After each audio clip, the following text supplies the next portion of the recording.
I love the internet. And that's why we didn't date, because she had kids by somebody else that wasn't me. If you're playing fullback or linebacker, going to the hole to block the linebacker or being the linebacker to take on the block, try to shed it to make the tackle. But all these people had jobs in fields that wasn't fucking with little nigga children. Unless you dealt with little bastard kids and you still doing it, then you can throw mud on me and say, ah, nigga, you gave up. But all other than if you working in IT or anything else, shut your goddamn mouth.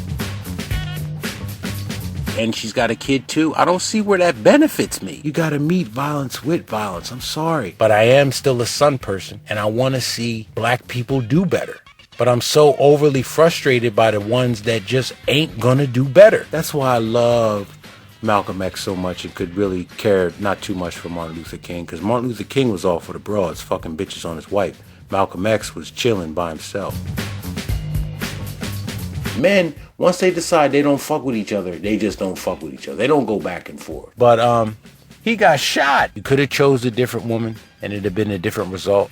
But you still was fucking around on your wife, wanting an abundance of pussy. That shit is so whack. Because she was a single mom. Do y'all know the difference between a soldier and a warrior? A warrior fights by himself. A soldier fights alongside of people.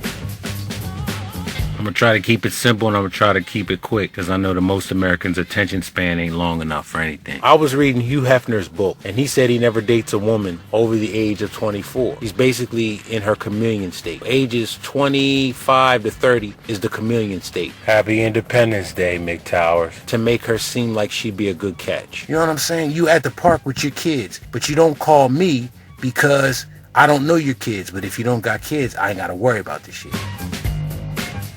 Black men don't come into this world feeling entitled. You know, and I'm just being frank. Me having a six-pack without the other two really don't work unless I walk around, you know, with my shirt up and shit. And that would be whack. If you ain't getting swooned on like that, forget it. You're not gonna find, you might be cute, but you won't be the cutest. You might be strong, but you won't be the strongest. You might be smart, but you won't be the smartest. That's how it is. Think about that. My priority is that I'm first priority. Ladies, I'm only going to give you tough love. I'm not going to sugarcoat shit. Satan lied to Eve.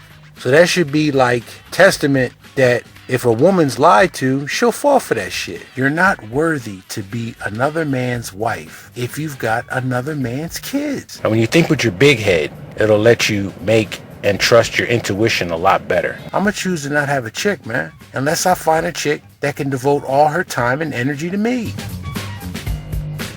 I don't need a woman that's got other priorities. But I guess they kind of got upset because I'm empowering men till they realize they don't have to fuck with them either. Only a true red pill dude knows what independence really is. We don't get to run the daddy government for the shit that we lack. Sorry, ladies. Yo, before we get into this, smash that like button. Have you ever had someone confide in you to the point where you can relate to what they're saying, but you don't know the person that well, and you're just taken aback and just don't know what to say?